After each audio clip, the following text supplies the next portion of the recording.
He called her trash. He mocked her clothes. He told her she didn't belong in his building unless she was emptying the bins. Preston Valcourt thought he was untouchable, the king of the aviation world. But he made one fatal mistake. He judged a book by its cover, without realizing that nobody he just fired holds the deed to his entire empire.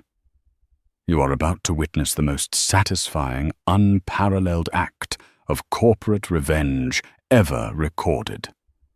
When her private jet lands on his runway, the ground beneath his feet is going to crumble. This is the story of Keisha Reynolds, and this is what happens when you underestimate the wrong woman. The fluorescent lights of Valcourt Aviation's headquarters hummed with a low, headache-inducing buzz. For Keisha Reynolds, that sound was the soundtrack to her invisibility. She pushed the heavy mail cart down the executive corridor on the 40th floor, the wheels squeaking slightly against the polished marble. She wore a generic grey blazer that was 2 sizes too big and scuffed flats that had seen better days. Her hair was pulled back in a severe practical bun, and she kept her eyes lowered. In a place like this, eye contact was seen as an act of aggression if it came from someone making less than 6 figures. "Move it," a voice snapped. Keisha halted the cart instantly, pulling it tight against the wall. Preston Valcourt breezed past her, a whirlwind of expensive cologne and entitlement. He didn't look at her. He looked through her. To him, she was just architecture, a piece of furniture that occasionally moved mail from one desk to another.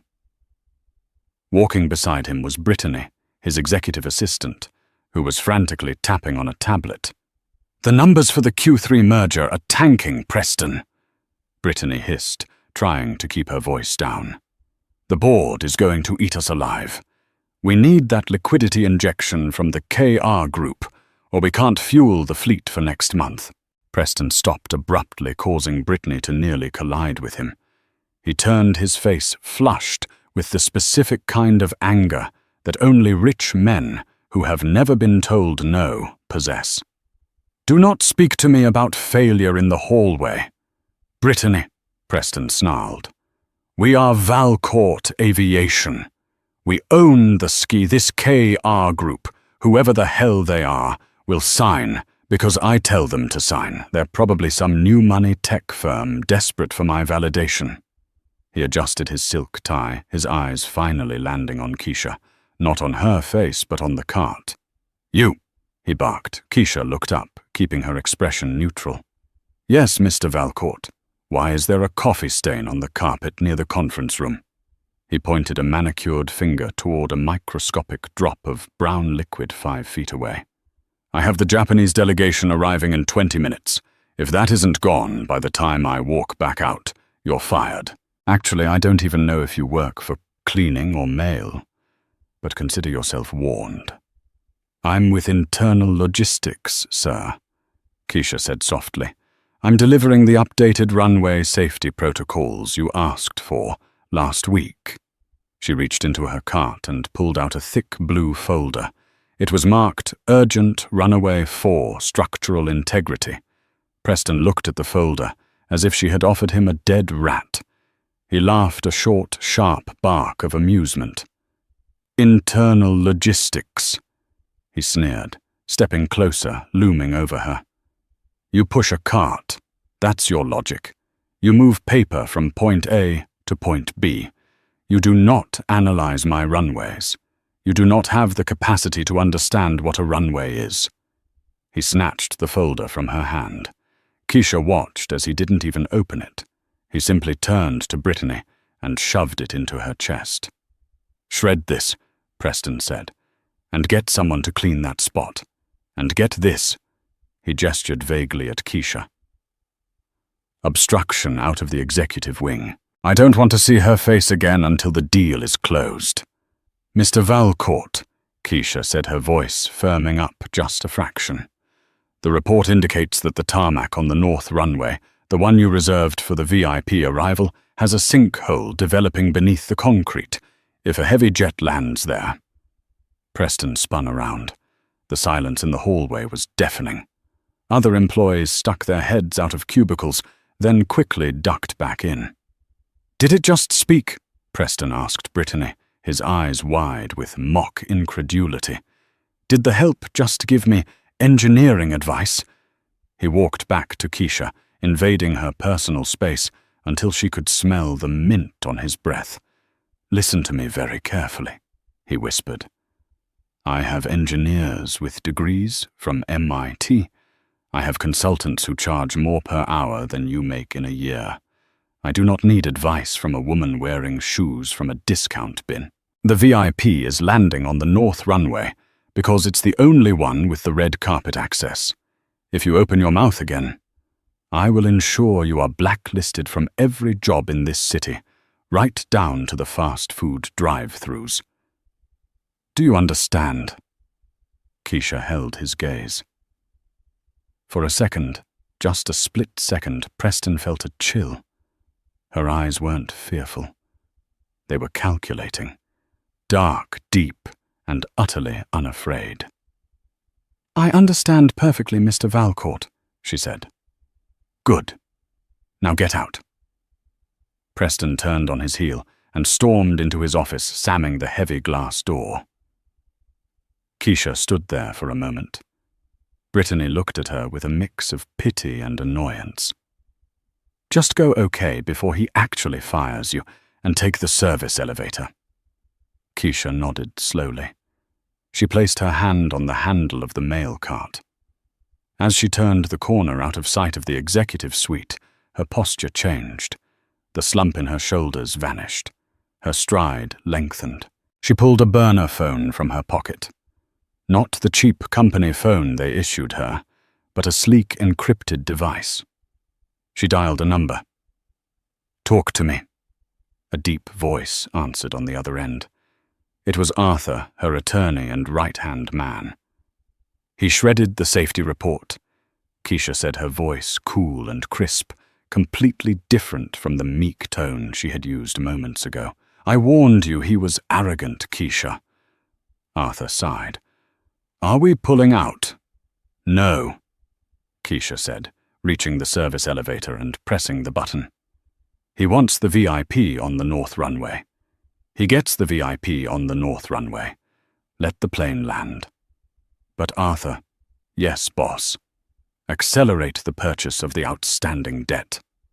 I want to own 51% of Valcourt Aviation by the time my wheels touch the ground.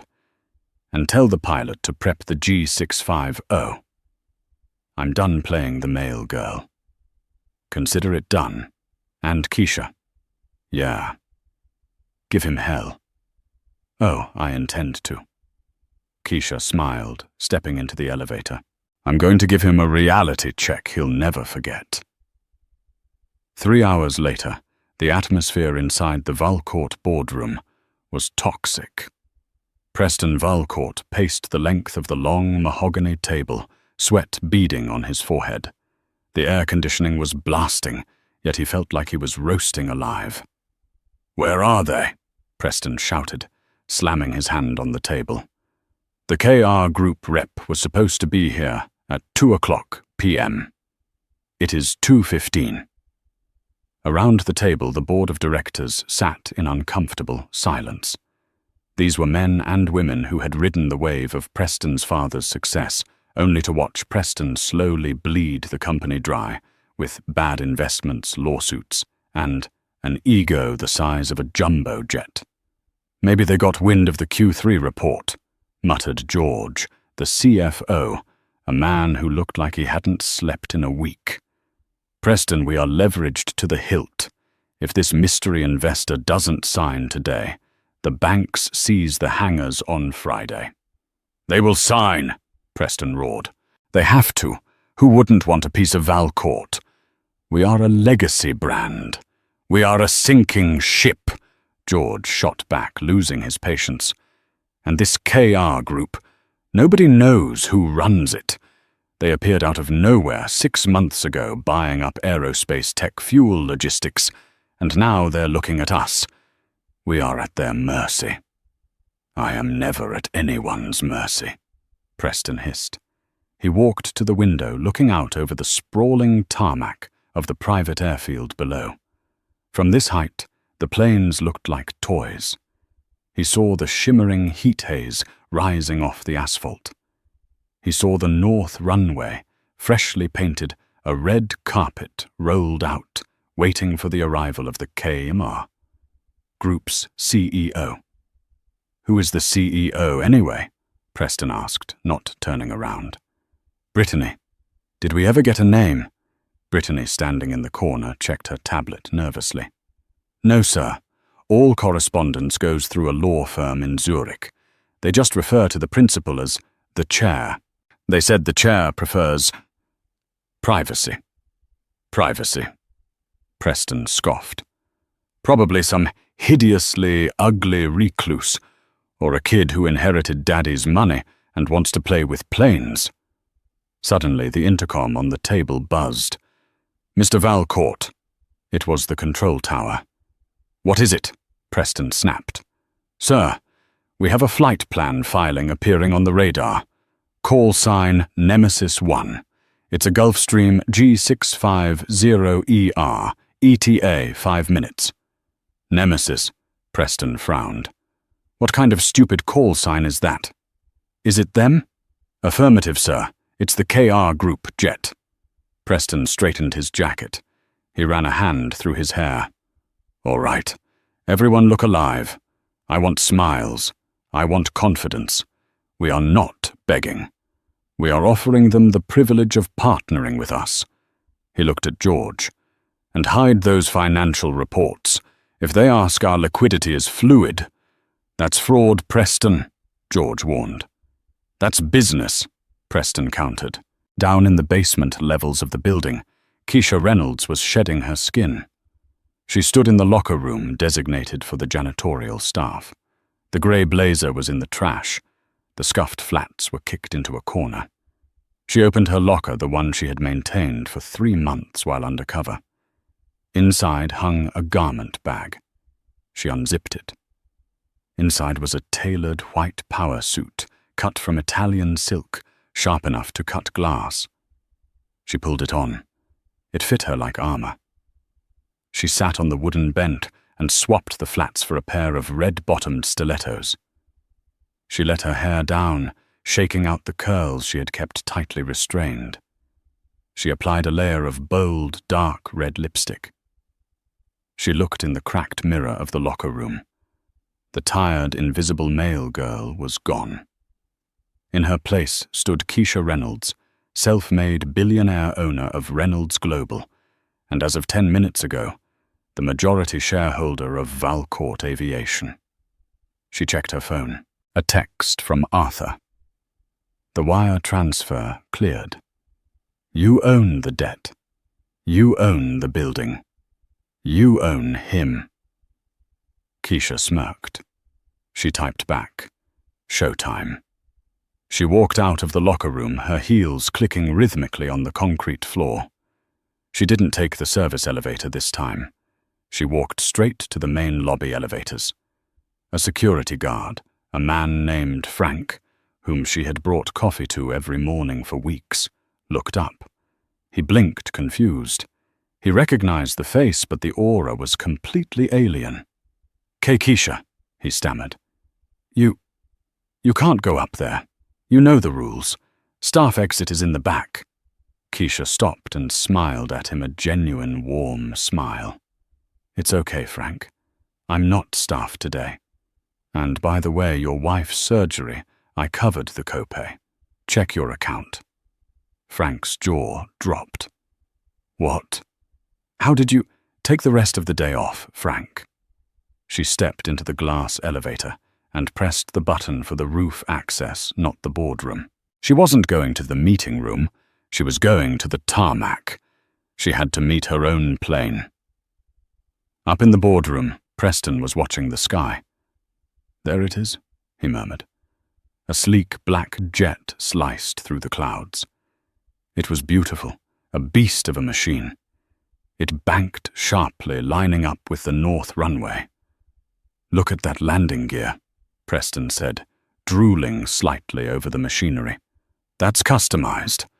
Who is this person?" The jet descended. It hit the tarmac of the north runway. Screech! A horrible grinding noise echoed even through the soundproof glass of the boardroom. Preston watched in horror as the right wheel of the jet's landing gear hit the exact spot Keisha had pointed out on the map earlier. The concrete weakened by the sinkhole beneath gave way. The pavement collapsed. The jet's wing dipped violently, scraping along the ground, sending up a shower of sparks that looked like fireworks from hell. The plane spun 180 degrees tires, blowing out before coming to a grinding, smoking halt just yards from the grass. "My God," George shouted. "They crashed on our runway." Preston's face went white. "The sinkhole," he whispered. She told me about the sinkhole." "Who told you?" Brittany screamed. "Preston, who told you?" "The mail girl," Preston muttered, paralyzed. "The mail girl said the north runway was compromised. And you let them land anyway." George grabbed his chest. "We're done. The liability alone. We're finished." "Get down there," Preston yelled, snapping out of his shock. "Get the fire crews. Get the lawyers. I need to spin this." He sprinted out of the boardroom, rushing toward the elevators. He had to get to the tarmac. He had to apologize, beg, bribe, whatever it took. He didn't know that the person stepping out of that smoking plane wasn't a stranger. He didn't know that the victim was already in the building. The chaos had begun, and Keisha Reynolds was just getting started.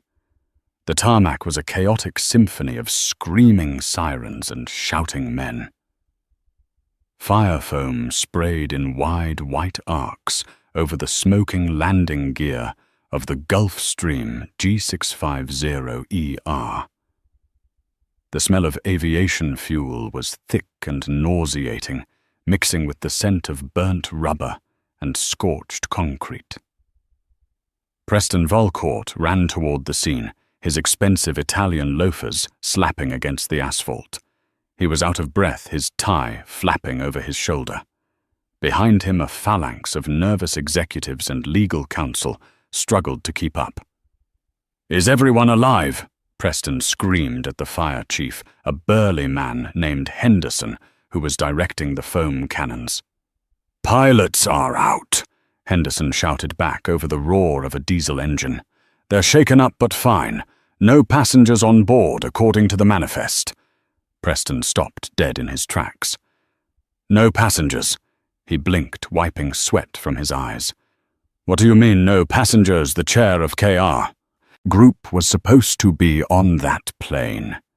"Empty, sir. Just the flight crew." Preston felt a wave of relief wash over him, instantly followed by a surge of renewed arrogance. If the investor wasn't on board, then nobody important had died.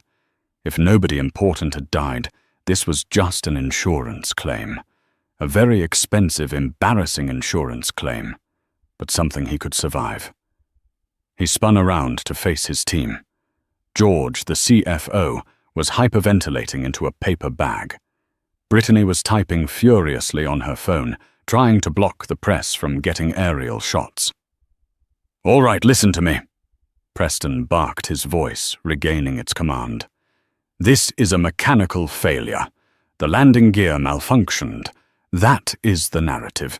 Do you hear me? The runway was fine. The plane was faulty." "Sir." A trembling operations manager named Timothy stepped forward. "The sinkhole, the report."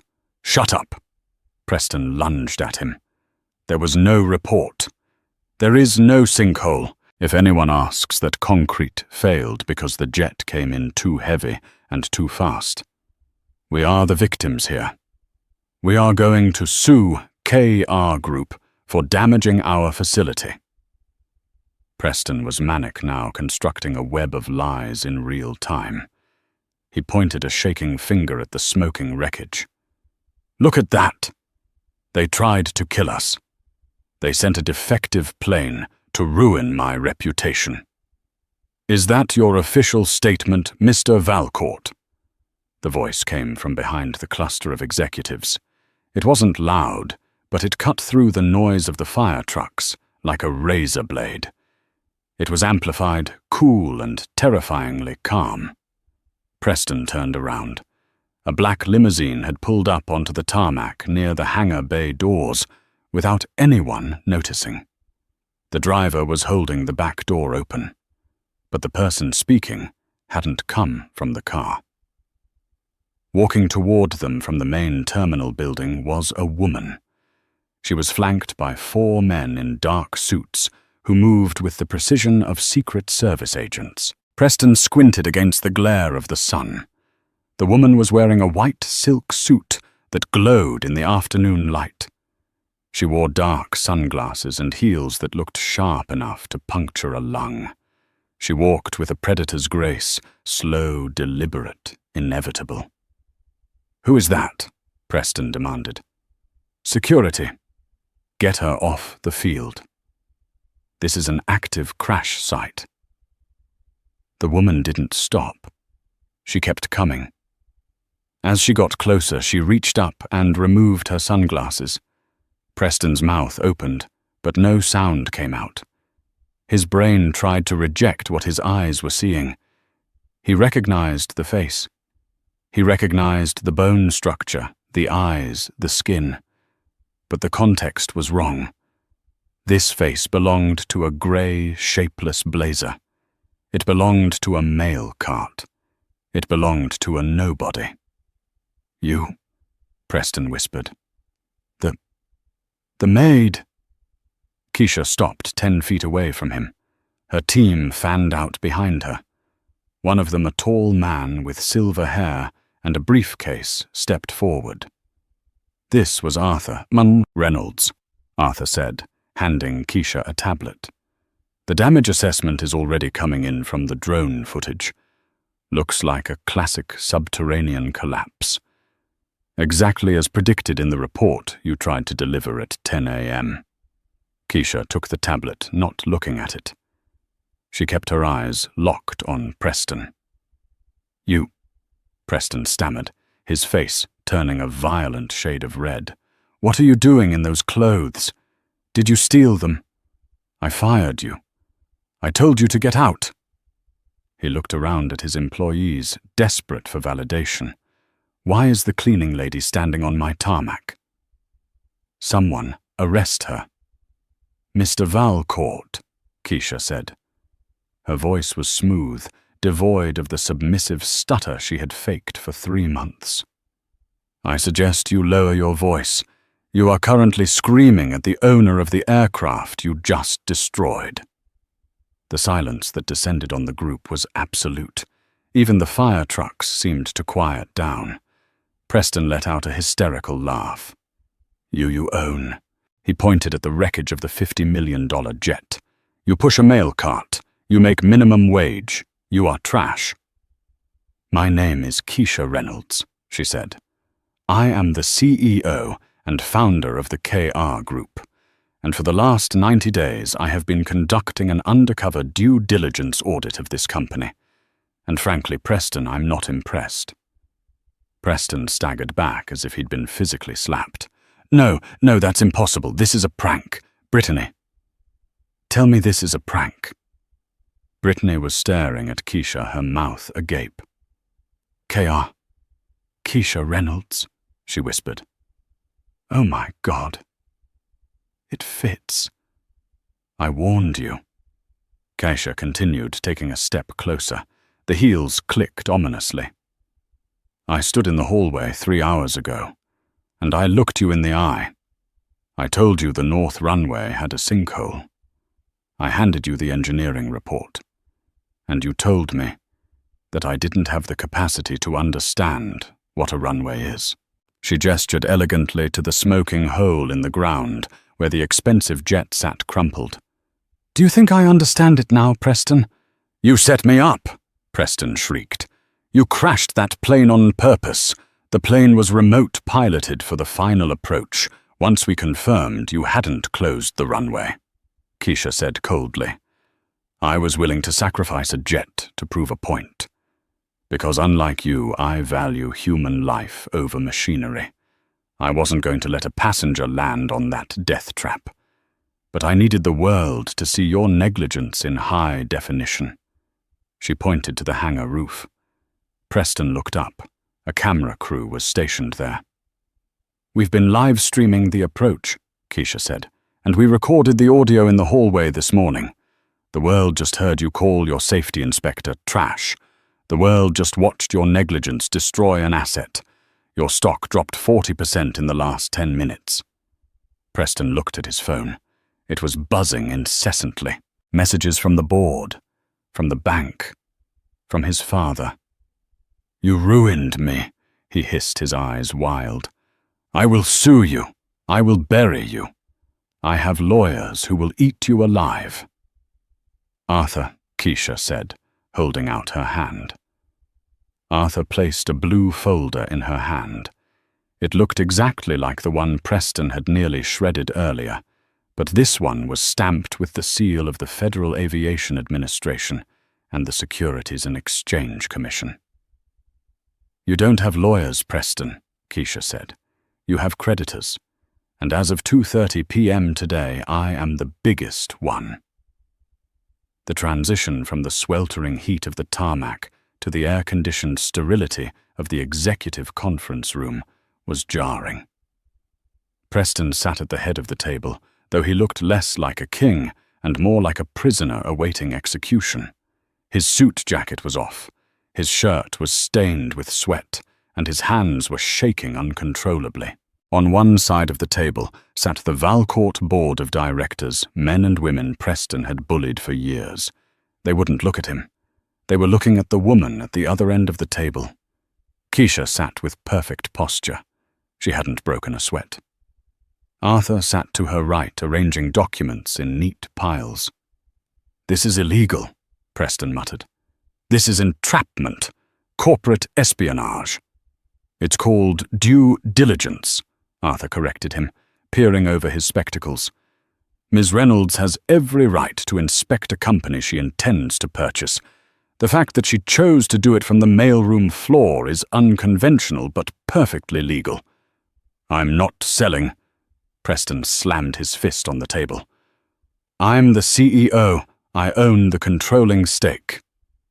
"Actually," Keisha spoke up, her voice silencing the room, "you don't." She slid a document across the polished mahogany. It spun perfectly, stopping right in front of Preston. "That is a call regarding your loans with Meridian Bank," Keisha said. "You used your controlling shares as collateral for the Dubai expansion project, the project that failed. The bank gave me an extension," Preston argued. "The bank sold the debt." Keisha smiled. It wasn't a nice smile. It was the smile of a shark that had just smelled blood. "To me, yesterday." Preston picked up the paper. His eyes scanned the legalese. "Transfer of debt obligation. Assignee KR Global Holdings." "You defaulted technically 3 weeks ago," Keisha explained. "The bank was being polite because of your father's name. I am not your father's friend, Preston. I am calling the debt. Pay me $150 million right now, or forfeit the shares." Preston looked at George. "George, pay her wire the money." George looked down at his hands. "We don't have it, Preston. We have maybe $4 million in liquid cash. The rest is tied up in the fleet." "Then sell a plane. You just crashed the most expensive one we were trying to buy," Arthur noted dryly. "And with the sinkhole on the main runway, the FAA has just grounded all flights out of this facility, pending a geological survey. You can't fly your planes out to sell them. You are dead in the water."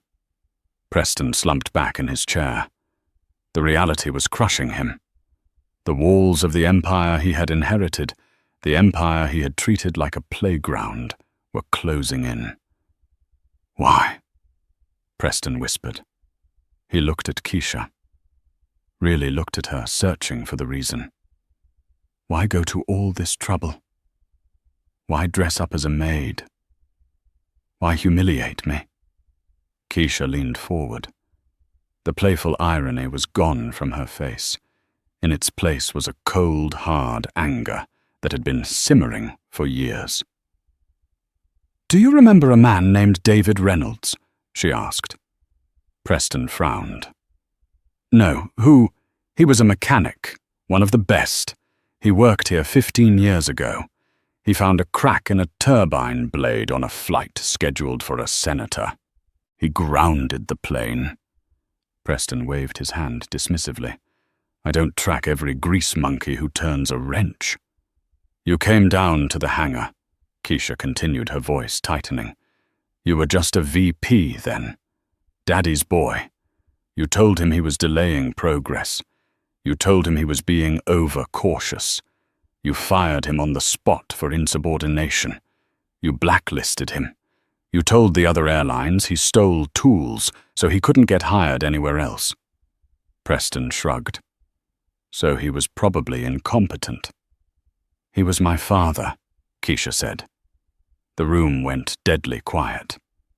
"He lost his pension. He lost his health insurance. 6 months later, when the cancer came back, he couldn't afford the treatment. He died feeling like a failure because a spoiled brat in a suit decided to flex his power." Keisha stood up. She towered over the table. "I was 22. I promised him on his deathbed that I would clear his name. I didn't just want to sue you, Preston. I wanted to take the thing you value most, your status, your name, your company." "You can't do this based on a grudge," Preston pleaded, looking at the board members. "This is personal. It's a conflict of interest." "It's business," Keisha corrected. "And it's justice. I built my own company from the ground up. I studied. I worked. I scrapped for every dollar while you burned millions on parties and bad deals. And when I came here 3 months ago, I wanted to see if you had changed. I wanted to see if the culture had improved." She laughed, a harsh sound. "And what did I find? I found a CEO who judges people by their shoes, who shreds safety reports because they come from the help, who treats his staff like furniture. You haven't changed, Preston. You've just gotten worse." She turned to the board of directors. "I'm exercising the default clause. I am seizing the collateral shares. As of this moment, I control 51% of Valcourt Aviation." She looked at the grey-haired man at the end of the table. "Mr. Henderson, you are the chairman of the board. I call for an immediate vote of no confidence in the CEO." Mr. Henderson didn't hesitate. He had hated Preston for a decade. "Seconded," he said instantly. "All in favor?" Keisha asked. Every hand in the room went up. Even George raised his hand, looking apologetically at Preston. "Motion carried," Keisha said. She looked down at Preston. "You're fired." Preston sat frozen. His world had ended in the span of an hour. "You can't," he whispered. "I just did," Keisha said. "Security." The doors opened. Frank, the security guard from the lobby, walked in. He looked nervous but determined. "Frank," Keisha said warmly, "please escort Mr. Valcourt from the building. He is no longer an employee. Collect his badge and his phone." Preston stood up, shaking with rage. "You think you can run this place? You're a nobody. You don't know how to run an airline." "I know that you don't ignore sinkholes," Keisha replied calmly. "I think I'll be just fine." Frank stepped forward. "Let's go, Mr. Valcourt." "Don't touch me!" Preston swatted Frank's hand away. He looked at Keisha one last time, his eyes full of venom. "This isn't over. You hear me? This isn't over. It is for you," Keisha said, turning her back on him to look out the window at her smoking jet. Get him out of my sight! As Preston was dragged out of the room, shouting obscenities, Keisha let out a long breath. She felt Arthur's hand on her shoulder. "You did it, kid," Arthur whispered. "David would be proud." "We're not done yet, Arthur," Keisha said, her eyes scanning the terrified faces of the remaining board members. "Now we have to clean up the mess he made, and we're going to start by draining the swamp." She turned back to the table. The board members stiffened. "Gentlemen and ladies," Keisha said, sitting in Preston's chair. It was still warm. "We have a lot of work to do. But first, let's talk about the janitorial staff's wages." The first week of Keisha Reynolds's reign at Valcourt Aviation was less of a transition and more of an exorcism. The physical changes were immediate. The executive washroom, which had previously been stocked with imported soaps and towels, softer than clouds, and locked to anyone below the rank of vice president, was opened to the general staff. The portrait of Preston Valcourt that hung in the lobby, an oil painting commissioned for an obscene $40,000, was taken down. In its place, Keisha hung a framed, tattered photograph of the original mechanics crew from 20 years ago, the crew her father had been a part of. But while the atmosphere inside the building was shifting from fear to cautious optimism, the atmosphere outside was turning venomous. Preston Valcourt was not a man who knew how to lose. Stripped of his company, his car and his corporate credit cards, he had retreated to his penthouse apartment downtown, one of the few assets Keisha hadn't been able to seize immediately, because it was in his mother's name. The apartment was a wreck. Take-out containers littered the glass coffee tables. Bottles of expensive scotch lay empty on the floor. Preston hadn't shaved in 4 days. He paced the living room, wearing a silk robe that smelled of stale alcohol, muttering to himself. "She can't do this," he whispered, staring at the city skyline. "It's my name on the building. Valcourt, not Reynolds." His phone buzzed on the couch. He scrambled for it, hoping it was George telling him it was all a mistake. It wasn't George. It was a contact he hadn't spoken to in years. A man named Spencer, a tabloid journalist who specialized in crisis management, which was a polite way of saying he specialized in destroying reputations for money. "I saw the news, Preston." Spencer's voice was oily and smooth. "Looks like you took a hell of a tumble, replaced by the maid. That's got to sting." "She's not a maid," Preston spat, gripping the phone tight enough to crack the screen. "She's a con artist. She manipulated the stock price. She sabotaged my runway." "That's a strong accusation," Spencer said. "You have proof." "I don't need proof," Preston hissed. "I need a narrative. Look, Spencer, she crashed a jet to make a point. That's reckless endangerment. If we spin this right, if we make people think she's mentally unstable, a vengeful, angry woman with too much money and a grudge, the board will get spooked. The FAA will investigate her, not me." "I can write that story," Spencer said slowly. "But stories like that aren't free, and I hear your accounts are frozen." "I have a stash," Preston lied. "Cash, in a safe. I can get you 50 grand by tonight. But I need the headline to be brutal. I want her to be afraid to walk out of her house." 50 grand gets you the front page," Spencer agreed. "Meet me at the Indigo Lounge in an hour. Bring the cash. And Preston, bring me dirt. I need emails, texts, anything that makes her look unhinged." Preston hung up. A cruel smile spread across his face. He didn't have access to the company servers anymore, but he knew someone who did. He dialed Brittany. Back at the Valcourt Tower, Brittany was sitting at her desk, trembling. She had expected to be fired on day one. She had been Preston's gatekeeper, his enabler. She had laughed at his jokes and shredded the documents he told her to shred. When her phone rang and she saw Preston's name, she nearly dropped it. She let it go to voicemail. 5 seconds later, a text appeared. I know about the offshore accounts you helped me set up for the consulting fees. Help me, or I take you down with me. Brittany felt the blood drain from her face. She looked toward the CEO's office. The glass door was open. Keisha was inside, sitting at the desk, with Arthur reviewing huge stacks of payroll ledgers. Brittany stood up on shaky legs and walked into the office. Ms. Reynolds. Keisha looked up. She looked tired, but focused. Yes, Brittany. I told you call me Keisha. Keisha. Brittany swallowed hard. She thought about the text. She thought about Preston's rage. Then she looked at Keisha, who had just approved a 15% raise for the cleaning staff that morning. Preston just messaged me, Brittany blurted out. He's blackmailing me. He wants me to steal files. He's meeting a reporter named Spencer to run a smear campaign against you. Keisha put her pen down. The room went silent.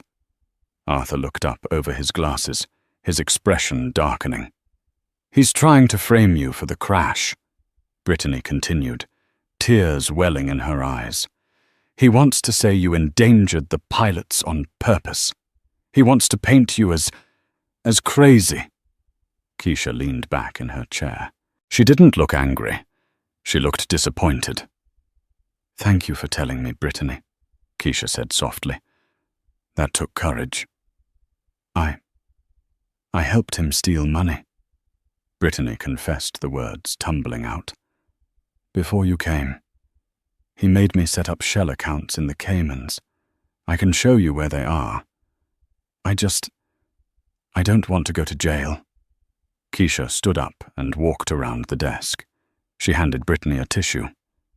Arthur, Keisha said, her eyes locked on the city view outside the window. How much cash do we have in the petty cash safe? About 5,000, Arthur replied. Not enough, Keisha mused. She turned to Brittany. Text him back. Tell him you'll do it. Tell him you're stealing the personnel files that prove I have a history of mental illness. Brittany blinked. What? But you don't. I know. Keisha smiled, a plan forming in her mind.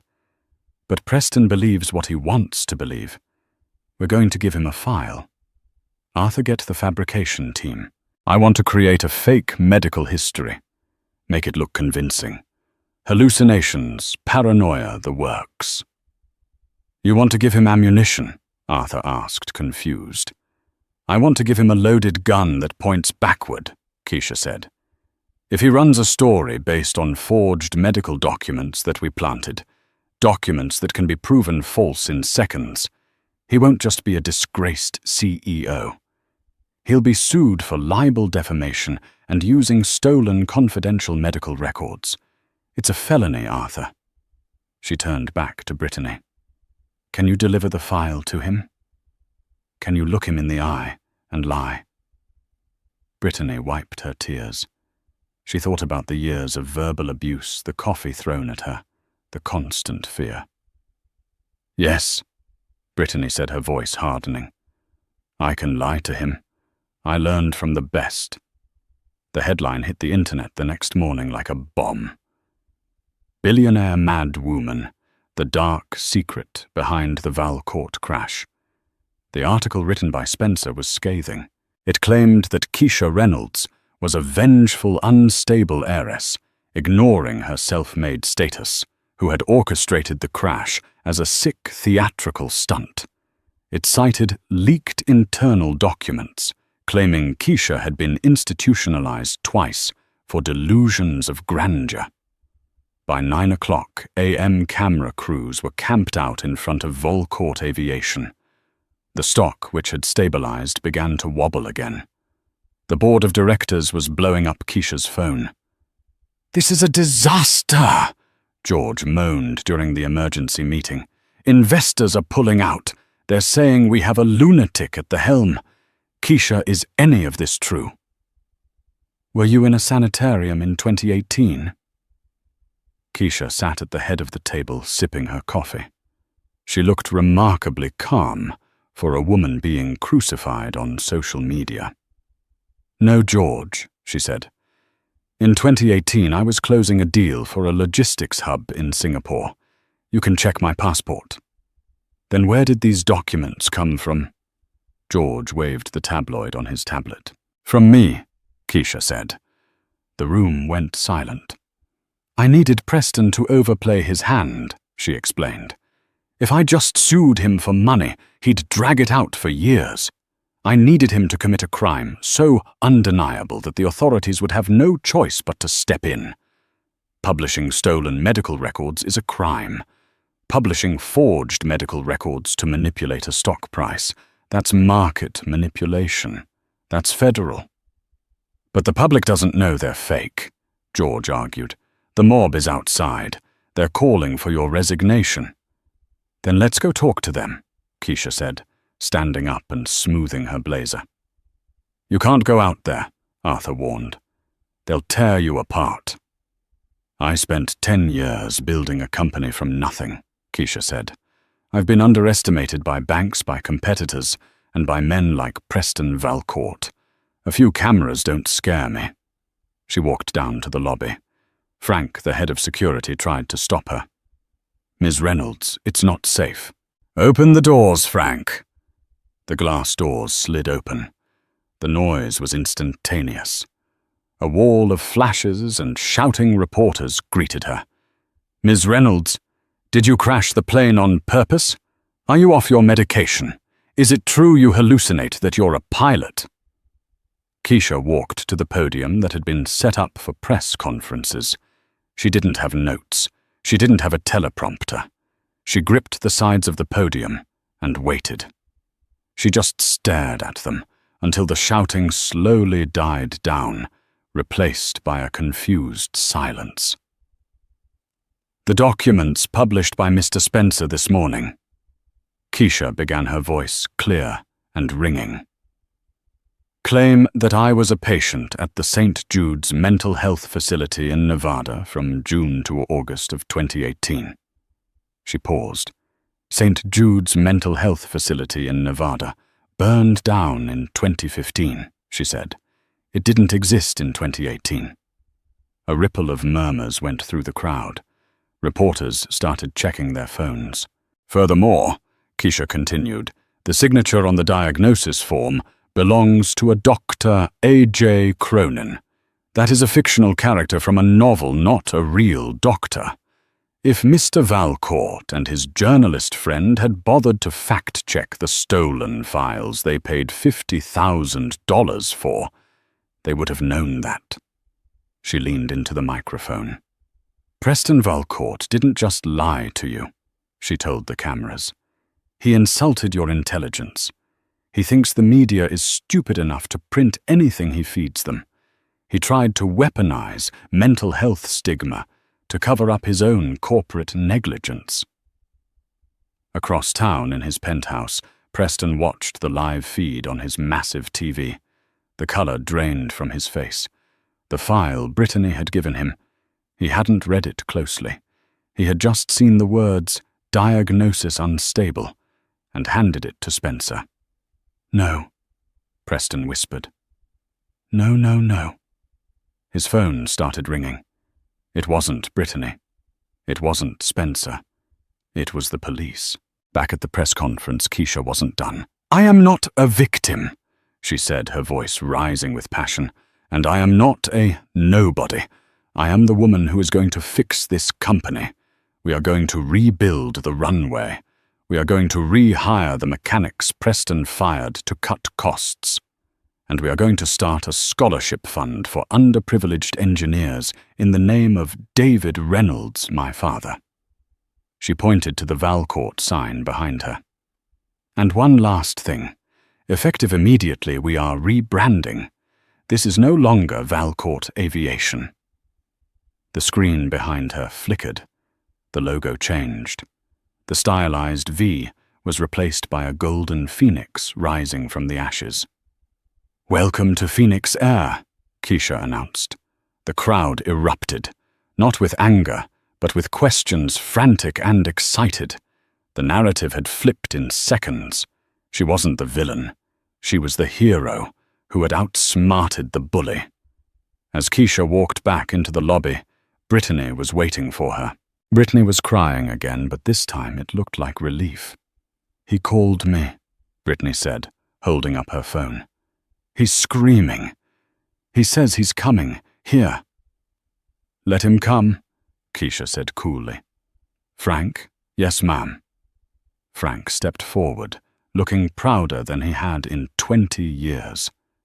"If Mr. Valcourt steps foot on the property, do not restrain him," Keisha ordered. "Let him in. I want everyone to see him. I want the cameras to see the real Preston Valcourt." 20 minutes later, a silver sports car screeched up to the curb. Preston jumped out. He looked deranged. His robe was gone, replaced by a wrinkled suit, but his eyes were wild. He stormed past the stunned reporters, shoving a cameraman aside. He burst into the lobby. "Where is she?" Preston screamed, his voice cracking. "Where is the witch?" Keisha stood on the mezzanine balcony, looking down at him. The entire staff had gathered in the lobby to watch. "I'm right here, Preston," she called down. Preston looked up. His face twisted in hate. "You set me up. You gave me fake files. That's fraud. It's a trap for a rat," Keisha corrected. "And you took the cheese." Sirens wailed in the distance. Blue and red lights flashed against the glass walls of the lobby. "You can't do this to me," Preston yelled, running toward the stairs. "My father built this. I am Valcourt." Frank stepped in front of the stairs. He didn't use force. He just stood there, arms crossed, a wall of muscle. "Get out of my way, janitor." Preston swung a fist at Frank. It was a weak, flailing punch. Frank caught Preston's wrist mid-air with ease. "I'm not a janitor, Mr. Valcourt," Frank said, his voice deep and satisfyingly loud. "I'm the head of security for Phoenix Air, and you are trespassing." The police burst through the doors. 4 officers. They didn't head for Keisha. They headed straight for Preston. "Preston Valcourt?" the lead officer asked. "We have a warrant for your arrest for attempted extortion, possession of stolen property, and fraud." "She did it!" Preston screamed as they cuffed him, wrestling him to the ground. "Arrest her! She's the one. She's the nobody." The cameras flashed blindingly as Preston was hauled up, his expensive suit, disheveled, his dignity completely gone. As they dragged him out the door, he looked back one last time. He saw Keisha standing on the balcony, flanked by Arthur, Brittany, and George. She didn't look happy. She didn't look triumphant. She just looked done. She raised a hand in a small, final wave. "Goodbye, Preston," she mouthed. The doors closed, the sirens faded. The lobby was quiet for a heartbeat, and then spontaneously applause broke out. It started with the receptionists, then the cleaning crew, then the engineers, and finally the executives. Keisha closed her eyes and let the sound wash over her. The war was over. But the work was just beginning. 1 year later, the air inside the Phoenix Air hangar didn't smell like fear anymore. It smelled like oil coffee and ambition. Keisha walked across the hangar floor, the clicking of her heels now a sound that inspired respect rather than dismissal. She wasn't wearing a suit today. She was wearing a Phoenix Air flight jacket and jeans. "Morning, boss," a mechanic shouted from the wing of a Boeing 737. "Watch that torque wrench, Miller," Keisha called back with a smile. "If I see a stripped bolt, you're buying lunch." The mechanic laughed. It was a genuine sound. Brittany walked up beside her holding a tablet. She looked healthier, happier. The dark circles under her eyes were gone. "Quarterly reports are in, Keisha. We're up 22% since the rebrand. And the new scholarship program just accepted its 50th applicant. A kid from the South Side who wants to be an avionics tech." Good. Keisha nodded. Make sure he gets a full ride. Books, tools, everything. They stopped at the far end of the hangar, where a large bronze plaque had been mounted on the wall. It was simple, polished, and permanent. The David Reynolds Hangar. Dedicated to the mechanics who keep us safe. Excellence is in the details. Keisha reached out and touched the cold metal. Arthur stepped up beside her, his hands in his pockets. He would have hated the bronze, Arthur chuckled softly. He would have said it was a waste of good metal that could be used for spare parts. I know. Keisha smiled, tears pricking her eyes. But he would have loved the shop. It's clean, Arthur. It's honest. And Preston? Arthur asked quietly. Sentencing was yesterday. Keisha said, her face hardening slightly. 5 years for fraud and embezzlement. And when he gets out, he's barred from holding a corporate officer position for life. He'll never run a company again. He thought you were a nobody, Arthur mused, looking at the busy hangar. He made the mistake of thinking power comes from a title, Keisha replied. She turned to look at her team, Frank joking with the security staff, Brittany leading a meeting, the mechanics working with pride.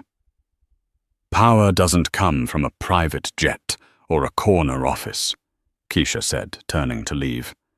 It comes from knowing exactly who you are, even when the world tries to tell you otherwise. He saw a janitor. I saw a CEO in waiting. That was his loss. She walked out into the sunlight, the roar of a taking-off jet filling the air. It was the sound of victory. And that is how Preston Valcourt lost everything, not because of a market crash, but because he was too arrogant to see the value in the people right in front of him. Keisha proved that you should never judge someone by their uniform, because the hand that sweeps the floor might just be the hand that holds the deed to your future. What did you think of Preston's punishment? Did he deserve 5 years? Or should it have been longer? Let me know in the comments below. I read every single one. If you enjoyed this story of hard-earned karma and corporate justice, please smash that like button. It really helps the channel grow. And if you haven't already, hit subscribe and ring the notification bell so you never miss a story. We have a new tale coming next week about a cheating husband who realizes his wife is his judge in court. You won't want to miss that. Thanks for watching, and remember, be kind, because you never know who you're really talking to.